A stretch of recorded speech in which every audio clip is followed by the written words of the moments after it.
Creating your perfect day. Imagine you're on holiday in Rome, but you forgot to prepare a plan to see the sights. You hop in a cab and get dropped off in front of the Colosseum, the only landmark you know to visit. Then what? Do you wander around? Do you get in another cab and ask for the next tourist trap? If you went about this inefficient way of seeing the eternal city, would you feel like your time was well spent at the end of the day? Likely not. A wise traveler starts with a plan, even if it's just making sure that they have a list of things to see.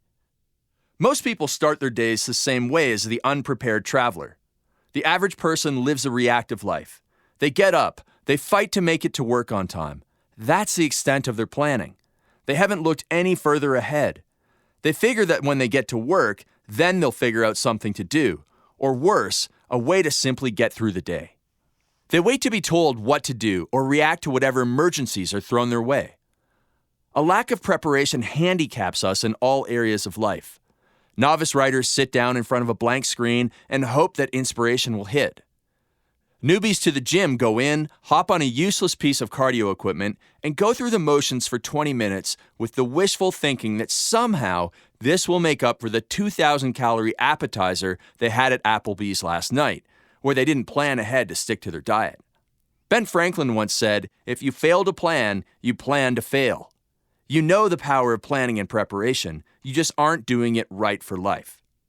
To get more done and have your best days ever, it all begins the night before with creating a to-do list and scripting and scheduling your workdays. You need a daily schedule.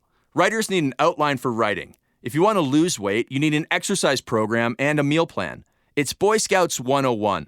Always be prepared. A missing link in your success is scripting your day. Without this act, it's impossible for you to be as effective, efficient, and productive as you can be. Your daily routine gives you a rough template for each day. If we know our priorities, we can build our routine, scripting out tomorrow today in order to maximize the time and effort spent working towards what matters. Your script must start with getting up 15 minutes early. You can do it. It's not any harder than the transition you made from a late sleeping college student to getting up at 8 a.m. or earlier for your first job after graduation.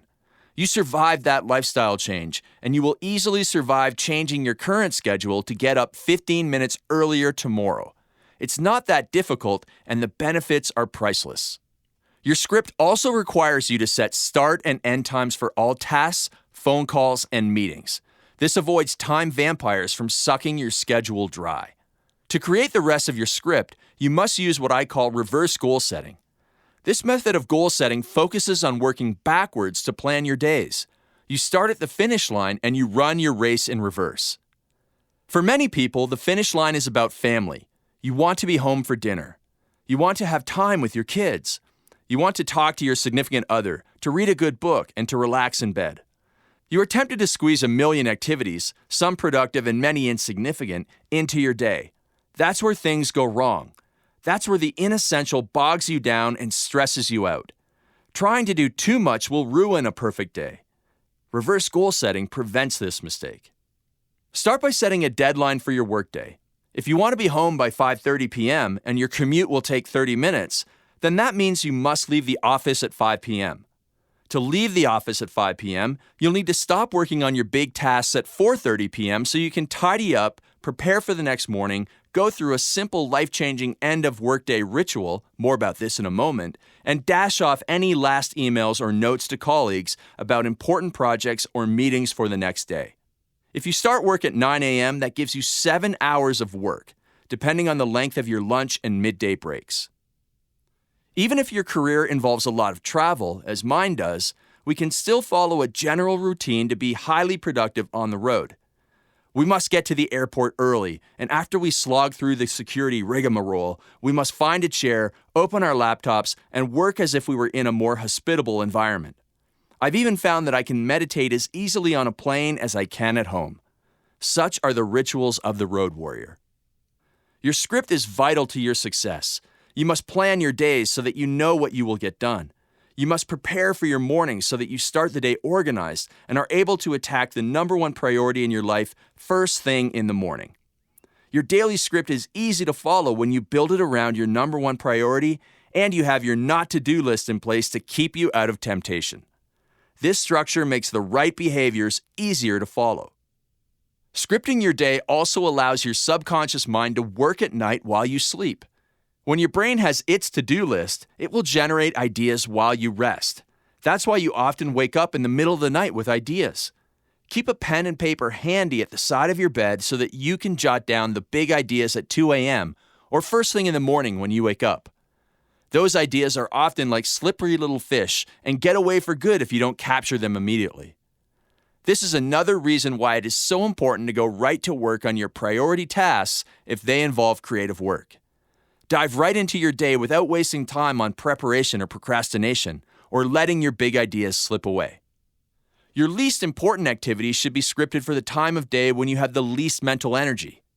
I do not check my email until after I have been working for several hours. This protects my time and energy. Script your schedule to have a dedicated time, preferably as late in the day as possible, where you deal with email. But until then, stay out of your email inbox as long as you can and control the amount and urgency of email messages in your day. People should not contact you through email if there is an emergency. They should be trained, and yes, trained is the right word for it, to contact you via phone. If you persist in setting up a system that reduces the number of emails you get each day, you will have less of a need to check email, and therefore it can wait until later and later in the day. With that system in place, it simply becomes a matter of training your email willpower to stay out of your inbox.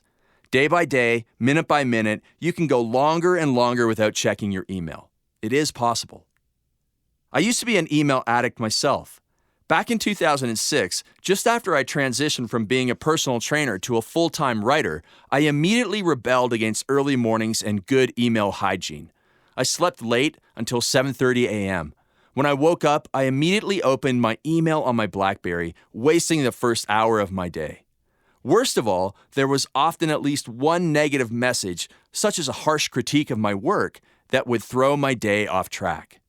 Of course, I didn't have a well-scripted day back then either, and my life was reactive instead of proactive. That was when I began my perfect day transformation. After realizing the error of my ways, I began to get up earlier, 5 minutes at a time. I canceled my work email account from being forwarded to my phone. Each morning, I fought to stay out of my inbox a few minutes longer. It was then that I made a rule and thus started my not-to-do list by making a pledge to not check my email before 9 a.m. It was tough. Many mornings were painful. Some still are. Research shows that checking email delivers the same powerful dopamine response as sugar or drugs. That's why email has a powerful hold on many of us, but it's also why we must work so hard to beat it. Within a few weeks, I had built up the strength to stay out of my email until 9 a.m.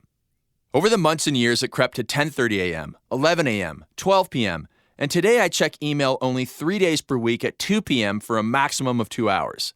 This has opened up my schedule to focus on work that matters. On weekends, I'm able to give my full attention to family and friends. On Sunday, I do not use the internet or my mobile phone at all.